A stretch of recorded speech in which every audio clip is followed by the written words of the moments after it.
Bismillahirrahmanirrahim. Assalamualaikum warahmatullahi wabarakatuh.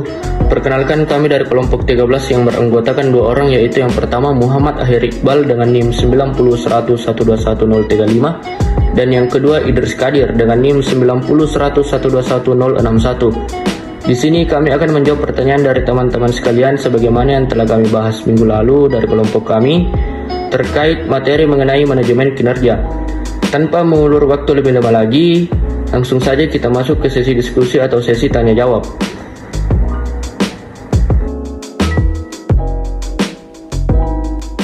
Oke, baik. Di sini saya akan menjawab pertanyaan pertama dari saudari Nur Hadiatul Husna dengan NIM 901121047, yang dimana pertanyaannya itu tujuan manajemen kinerja terbagi atas 3 macam. Di antaranya itu tujuan strategik, tujuan administratif, dan pengembangan. Coba Anda jelaskan secara keseluruhan dari ketiga tujuan manajemen kinerja tersebut. Baik, tujuan manajemen kinerja terbagi atas 3 macam. Di antaranya yaitu yang pertama tujuan strategik. Manajemen kinerja harus mengaitkan kegiatan pegawai dengan tujuan organisasi. Pelaksanaan strategi tersebut perlu mendefinisikan hasil yang akan dicapai, perilaku, karakteristik pegawai yang dibutuhkan untuk melaksanakan strategi, mengembangkan pengukuran dan sistem umpan balik terhadap kinerja pegawai. Kemudian yang kedua yaitu tujuan administratif.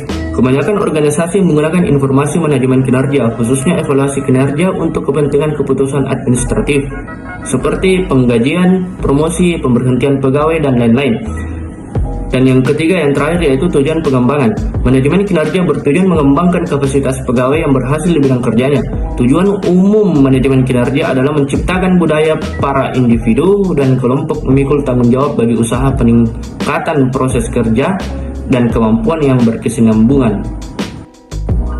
Kemudian pertanyaan kedua dari saudara Anan Akhir Razizi dengan NIM 901121045 dari kelompok 11, yang dimana pertanyaannya itu dari hasil penelitian para pakar manajemen, mengelola kinerja itu banyak sekali manfaatnya baik dari segi organisasi para pemimpin atau manajer maupun karyawan. Coba Anda sebutkan manfaat dari dua segi tersebut.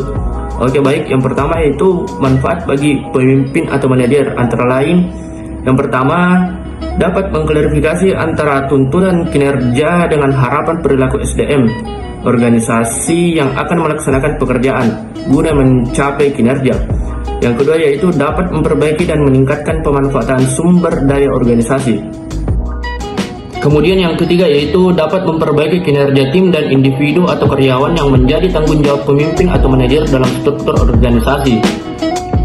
Dan manfaat bagi karyawan antara lain yang pertama yaitu dapat memperjelas peran karyawan dalam mencapai tujuan organisasi. Yang kedua yaitu dapat membantu mengembangkan kemampuan atau kompetensi karyawan. Dan yang ketiga yaitu dapat membantu pemanfaatan sumber daya organisasi secara efektif dan efisien atau secara berkualitas. Baik, saya akan menjawab pertanyaan dari saudara Musawi Nuran Kalbi dengan NIM 901121063. Bagaimana manajemen kinerja pada zaman kekhalifahan sahabat?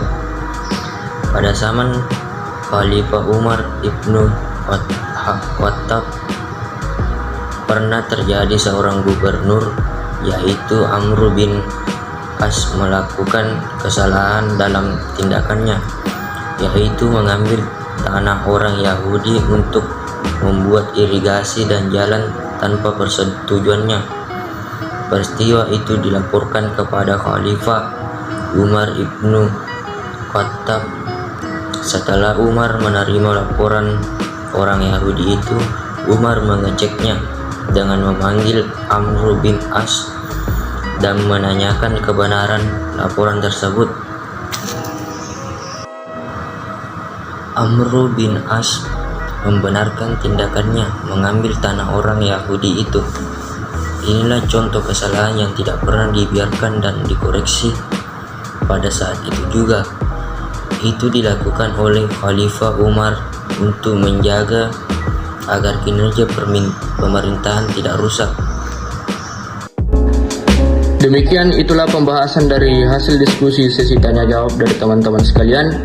Kurang dan lebihnya mohon dimaafkan. Wabillahi taufiq wal hidayah. Wassalamualaikum warahmatullahi wabarakatuh.